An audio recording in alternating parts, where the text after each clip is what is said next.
Hey friends!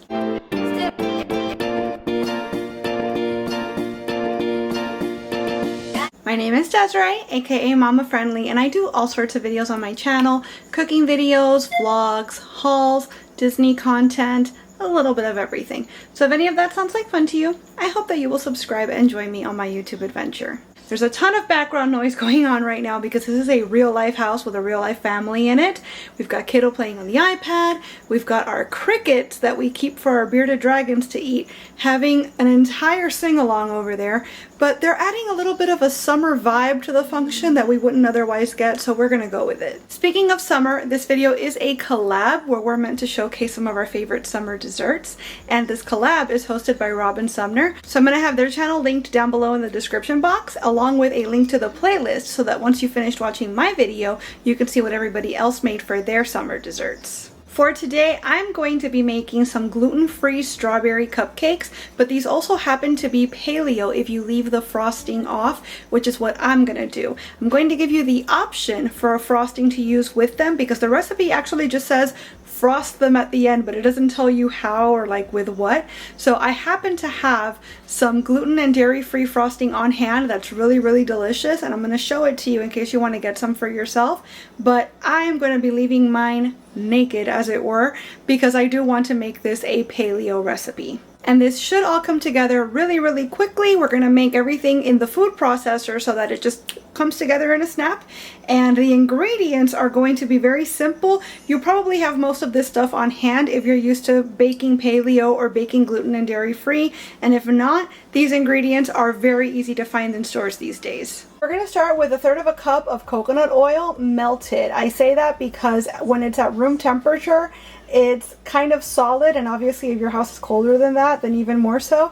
If your house is on the warmer side, it should already be liquid. Point is, we need 1/3 cup of liquid coconut oil, so whatever you have to do to make that happen. 4 eggs at room temperature. I've had mine sitting out on the countertop for a couple of hours now. 2.5 cups of blanched almond flour.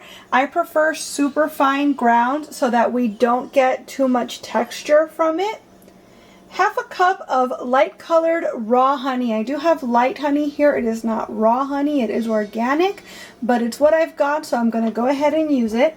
1 tablespoon of freshly squeezed lemon juice. Now I've got this right here. It's not freshly squeezed per se, but it tastes like it, and so I always have this stuff on hand. It's available in the frozen section, and it's the only lemon juice I have found that's pre-squeezed that actually tastes like juice from the fruit and not some funky artificial concentrate crap. So we're going to use 1 tablespoon of that, 2 teaspoons of vanilla extract, 3/4 teaspoon of baking soda, some sea salt to taste, 1/2 cup of chopped strawberries. These are so pretty right now, and they were super cheap for our area anyways. This was $3 for a pound. I'm sure you can get them cheaper other places, but that's a pretty good price for around here. So we're gonna chop up some of these so we get 1/2 cup. And lastly, optionally, if you were using fresh lemon, you would zest the fruit until you get about 1/2 teaspoon of zest, and we would incorporate that in with our strawberries. Now to start, I'm going to preheat my oven to 325. There we are. So I've gone ahead and set up my food processor where everything is going to happen. I'm going to put my coconut oil in to start. We're going to crack in each of our 4 room temperature eggs. Now I do want to say I don't see how a food processor is necessary really, because this could just as easily, in my opinion, be just mixed together in a bowl. But I personally have not ever made this recipe before, and so I always say that when I'm first starting out, I prefer to follow recipes exactly, and once I've done that, I feel a little more free to play around with it some the next time, subsequent times, and kind of make it my own. But I feel like I can't really improve upon a thing until I've done the thing as it's intended first. So they said use a food processor. I'm going to go ahead and use the food processor. There's cup 1 of our almond flour. And I'm basically just like scooping it into my measuring cup, but not packing it in. Whoops. That's cup 2. For the most part, that's a quarter. And another quarter, so that brings our total to 2.5 cups of almond flour. I'm trying to dig out the actual processor blade because I've covered it with flour now. My tablespoon of lemon juice. And there's the other quarter cup, bringing our total up to 1/2 cup of honey. And lastly, for now, our vanilla, which y'all know I like to measure with my heart. So I'm going to go ahead and cover that now and process it for about 45 seconds until it's smooth. I might stop it and scrape down the sides if I need to, but the idea is just to bring everything together into a smooth consistency.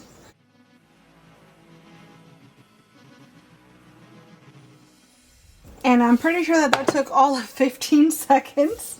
So now I'm going to add in my baking soda and my salt. So for the baking soda, we needed 3/4 of a teaspoon. That's 1, 2, and 3. And we're going to need our salt. And we're going to process this for another 15 seconds. Let me go ahead and scrape down these bits right here while we're at it. And this is just going to bring everything together again into a smooth batter. Perfect. No time at all. We've got our batter ready to go. So all that's left to do now is to chop up our strawberries and just fold them in. We're not going to process the strawberries because then it's just going to be a wet, fruity batter. We don't want that. That's going to change the texture of the muffins or the cupcakes too much. So we're going to leave the batter as is and just fold the fruit in so that in each bite we get a little piece of strawberry. So I've got my 1/2 cup of strawberries right there that I'm just going to mix into our batter, just like that. I tried to cut them up small enough that there would be enough for each cupcake to get a little bit, but not so small where they would just kind of disappear. I wanted it to be very clear when you bit into it that like, oh, that's a strawberry. So I've got my little silicone muffin situation here, and I've also got little silicone cups in it. Not that they're necessary so that they don't stick, but just so that each of them has a cute little vessel to be carried around in. And I'm pretty sure that these cups came with the pan, or the mold as it were. So I'll have this linked down below. I'm also using a metal sheet pan underneath it just for support so that it's easier for me to get it in and out of the oven. And I'm going to use a ladle, I think, to fill the cups up. I'm trying to do this with as little mess as possible. So we're going to try our best here. I'm going to fill them maybe just a little over halfway, and then I'll come back around with any remaining batter.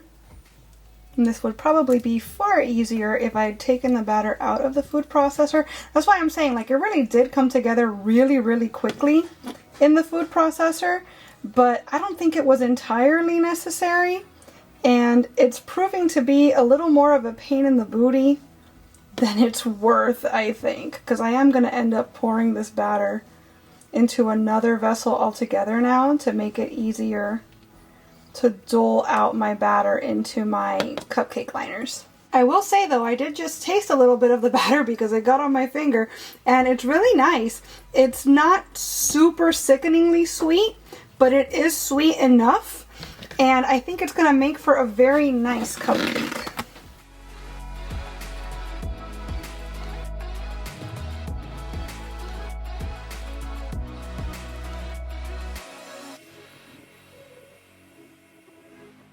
Just be prepared that when the strawberries plop out, they might make a little bit of a splash.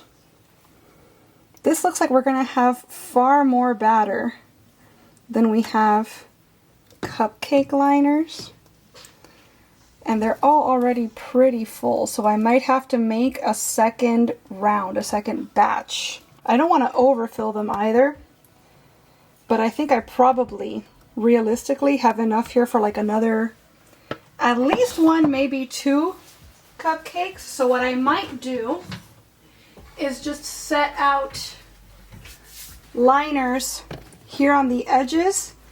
So I don't know what their structural integrity is going to be like, seeing as they're not going to be in the pan here to keep them steady. But I don't want that batter to go to waste. So if these work out, then we're just going to consider them a happy little bonus.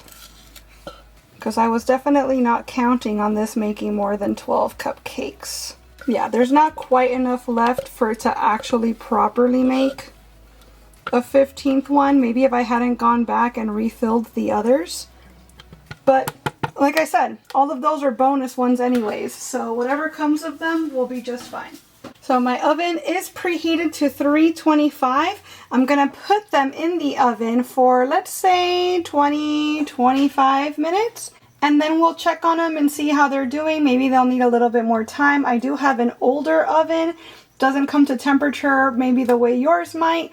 Everybody's oven's going to be a little bit different. So we're going to start at the 25-minute mark and see where we have to go from there.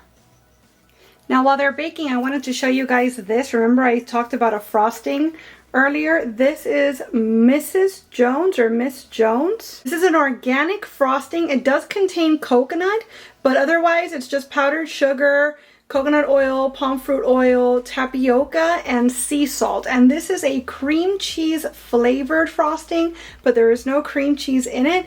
It's one of my favorites. My parents are not gluten and dairy free, and my dad in particular is really picky about his desserts not tasting like their diet. And he really likes this frosting. So if you choose to frost your cupcakes, I very much recommend this brand. They also have vanilla, chocolate, all of the typical frosting flavors that you might think of. Not sponsored at all. This really is just my favorite kind of frosting to use. So like I said, if you want a frosting and you don't want to have to make it yourself, I recommend this. I get mine at Sprouts. I've seen it at Whole Foods. They might even carry it at Publix, I believe. So yeah, there's an option for you.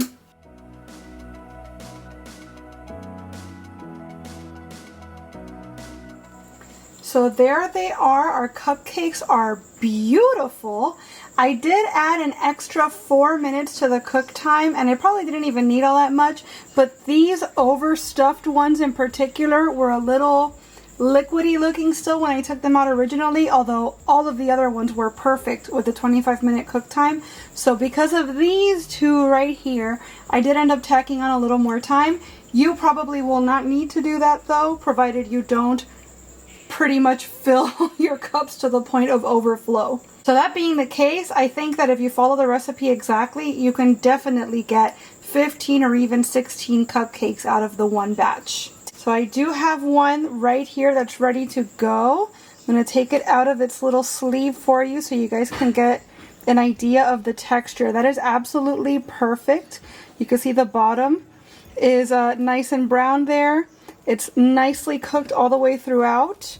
I'm going to break it apart so we can see the inside crumb. That's amazing. And even with the chunk of fruit in there, it's still cooked perfectly. You can see that it's not too wet, but it's still definitely a moist cake. I'm going to give it a taste with the little piece of strawberry right there. The strawberry is really nice. The cake is perfect, just as I expected. It's sweet, but it's not too sweet. The strawberry gives a nice little bit of acidity to it. It makes it very well balanced. I just love the texture of this cake. I think that the food processor might have been a good idea after all, because I don't know if we would have gotten such a perfect cake texture if we hadn't done that step. So I'm going to go ahead and say I'm a convert, I'm a believer. Make sure you use a food processor or blender, immersion blender, what have you when making this recipe. Whoops, because this is really good. Alright friends, so that's my summer recipe. My strawberry cupcakes are a big success. I'm very happy with the recipe. I am going to be messing with it moving forward, no doubt, but I am a believer in the food processor method after this. Before you go, I want to remind you to check out that playlist so you can see what my friends made for their summer desserts as well. Let me know what your favorite summer dessert is in the comments. And as always, I want to thank you all so much for being here and watching this video. I really hope you enjoyed it, and if you did, I hope you'll please give it a big thumbs up. I'd also love it if you would subscribe and click that notification bell because I post at least 3 times a week and I wouldn't want you to miss a minute. Thanks so much again for watching. Bye!